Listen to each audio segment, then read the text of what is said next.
Le monde de la finance internationale, c'est un vrai labyrinthe, non? Comment s'y retrouve? Comment savoir à qui on peut prêter de l'argent en toute confiance? Eh bien, c'est là qu'interviennent des sortes de guides, des phares dans la tempête économique. La question est posée, qui a le pouvoir de noter les économies du monde entier? Qui évalue la santé financière des plus grandes entreprises et même des États? La réponse, ce sont les agences de notation de crédit. Alors, une agence de notation de crédit, c'est quoi exactement? C'est assez simple en fait. Imaginez un examinateur pour l'économie. Cette agence va donner un véritable bulletin financier, une note qui va dire si une entreprise ou un pays est, disons, un bon élève ou un mauvais élève en matière de finance. C'est évidemment une info capitale pour quiconque veut investir.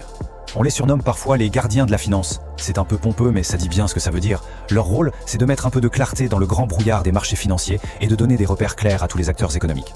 Et attention, ce n'est pas un petit rôle, pas du tout. Leurs notes, leurs évaluations, ce sont des repères fondamentaux. Une bonne ou une mauvaise note peut faire bouger des milliards de dollars d'investissement et même changer le destin économique d'un pays tout entier. Bon, mais qui sont-ils, ces fameux gardiens? En fait, le paysage est totalement dominé par un trio de géants. 3 noms qu'on retrouve absolument partout dans le monde de la finance. Alors, allons à leur rencontre.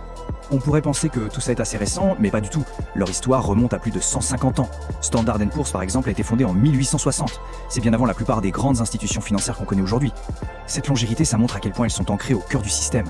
Alors, la plus ancienne, c'est Standard & Poor's, ou S&P pour les intimes. Ce nom dit forcément quelque chose, ne serait-ce que pour son fameux indice boursier, le S&P 500. Mais son cœur de métier, c'est bien la notation de crédit et la recherche économique. Ensuite, il y a Moody's, créé en 1909. Sa grande spécialité, c'est l'évaluation des obligations. Et son influence est colossale. Un simple changement de note de la part de Moody's, et hop, le coût d'un emprunt peut grimper en flèche pour une multinationale ou même pour un pays. Et pour compléter ce trio, on trouve Fitch Ratings, fondée en 1913. Elle est surtout réputée pour la rigueur de ses analyses, qui couvrent un champ très large, gouvernement, banques et même des produits financiers très complexes. Mais attention, l'histoire de ces agences n'est pas un long fleuve tranquille, loin de là. Après des décennies de règne sans partage, un événement majeur est venu tout chambouler, ébranler leur piédestal et déclencher une énorme crise de confiance. 2008, cette date, c'est une rupture. La crise financière mondiale éclate et met en lumière les failles du système.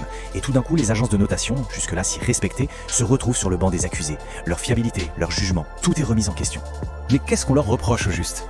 Eh bien, on pointe du doigt des méthodologies opaques, une impartialité plus que douteuse. Mais la critique la plus forte, c'est celle des conflits d'intérêts. Le problème, c'est leur modèle économique. Ce sont les entreprises et les États qui payent pour être notés. Alors la question est simple, comment être sûr de l'objectivité d'une agence quand elle note son propre client? Alors, après cette tempête de 2008, où en est-on aujourd'hui? La réalité est beaucoup plus nuancée. Parce que malgré toutes les critiques, leur rôle dans l'économie mondiale reste absolument indéniable. On est donc face à une sorte de paradoxe. D'un côté, c'est presque impossible de s'en passer.